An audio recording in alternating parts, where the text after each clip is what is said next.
What's going on, guys? Welcome back to another Seven Figure Fitness Business Podcast. It's your host, Iggy, here to help you stay calm, change lives, and have business and life on your terms.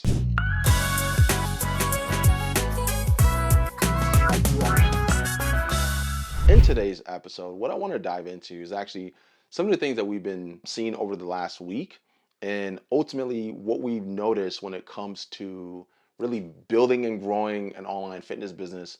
Now, if you've been keeping up with this podcast, you know that we launched a few new brands in the US at the beginning of the year, right? So we've actually launched now three online fitness businesses, like in-house brands that we have full control over. And since then, we've learned a ton, right? There were several problems that we were addressing within those businesses that you have to go through, right? So when we're launching a brand new offer, a brand new business, we have to get the branding correct. We have to get the ads correct. We have to get the messaging dialed in. We have to get the people to actually show up.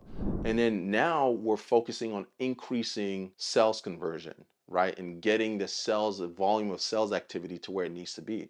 And one of the brands that we launched has started to see a 5-to-1 return on ad spend, which is fantastic. And we're looking at the data a couple days ago, and my right hand guy sends me a audio message, and he's like, "Oh, so between these three brands, this brand is negative, is producing negative ROAS.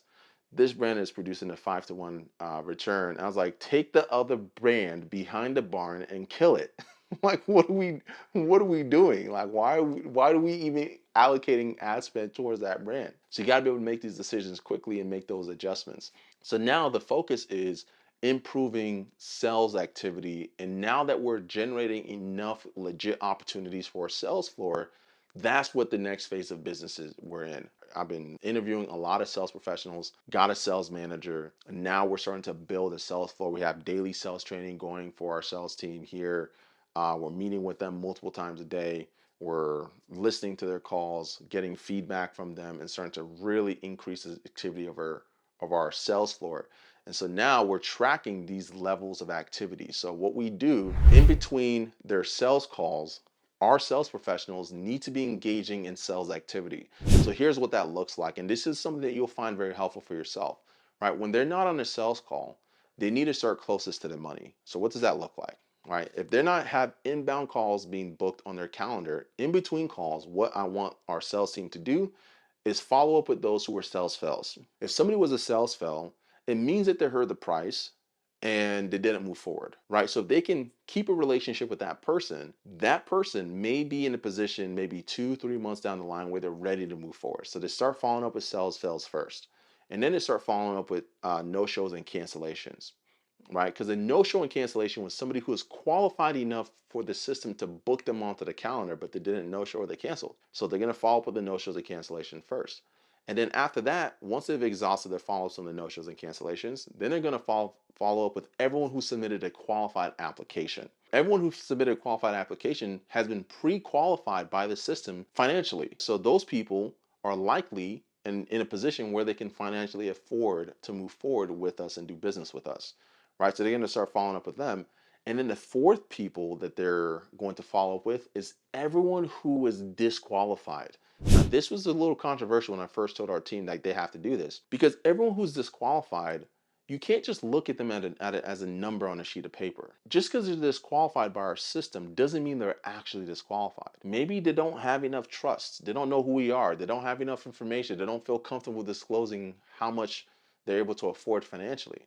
So our sales team follow up with those who were disqualified, start to build a connection with them, have a relationship with them, and then offer them a second call if they're qualified after they had a conversation with them, right? We had a sales guy go through everyone who was disqualified.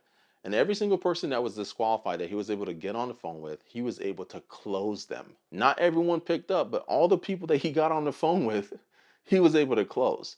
So that's why it doesn't matter if they're disqualified, they still need to follow up with them. And then once they've exhausted their follow-ups there, what they'll do is they'll call all the inbound leads that are coming in. So the inbound leads that are coming in are the last on the list because Charlie is messaging them and having a conversation with them the instant they express interest. So we know the inbound leads are being followed up with. We know the inbound leads are being engaged.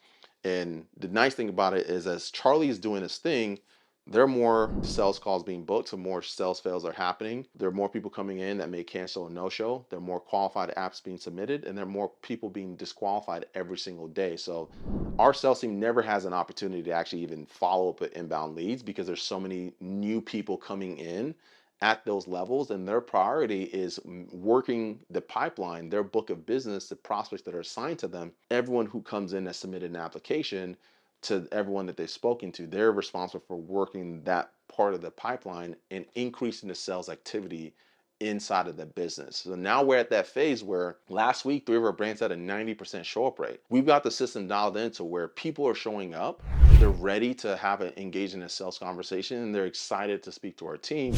And now the focus is really one, building a great sales floor, but making sure the increase of activity is happening and the activity, the volume of activity is happening on the sales floor to where we can get consistent sales conversions happening as we're starting to grow and scale those brands.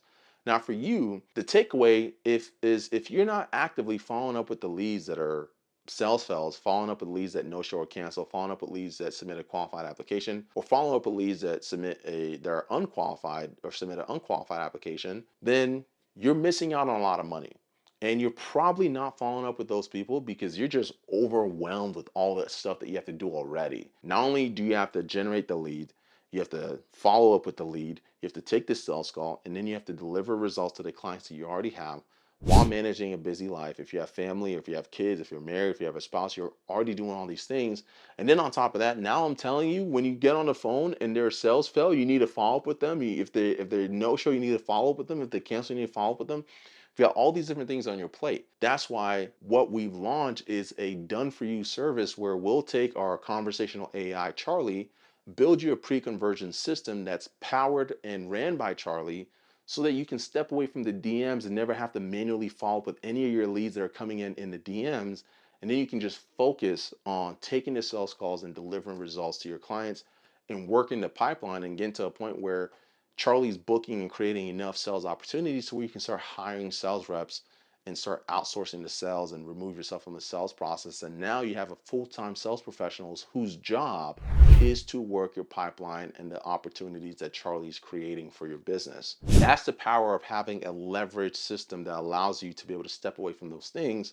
We can step away from the DMs because we know Charlie and the team is going to take care of that for our own brands and for our clients' brands. So now they get to focus on profitably increasing ad spend, taking the sales calls, and getting sales conversions consistent, and then eventually removing themselves from the sales process and then focusing on increasing the volume of activity on the sales floor. So if you're interested in learning more about Charlie and understanding the pre-conversion system, what I want you to do is there'll be a link, and it'll be like if you go to demo.ai-setters.com/Charlie, it'll take you to a page where there's a video that I broke down as a free training that I did on our pre-conversion system and how we use Charlie to run it on autopilot so we can generate pre-converted leads onto our sales team calendar without us having to lift a finger. So if you're interested in that, there'll be a link for you to be able to do that. Hope to see you on the other side. Go ahead and reach out if you're ready to hire Charlie and get him and get it doing the pre-convert, taking your leads through the pre-conversion system and booking calls onto your calendar automatically. Till next time, stay calm, change lives, and have business and life on your terms.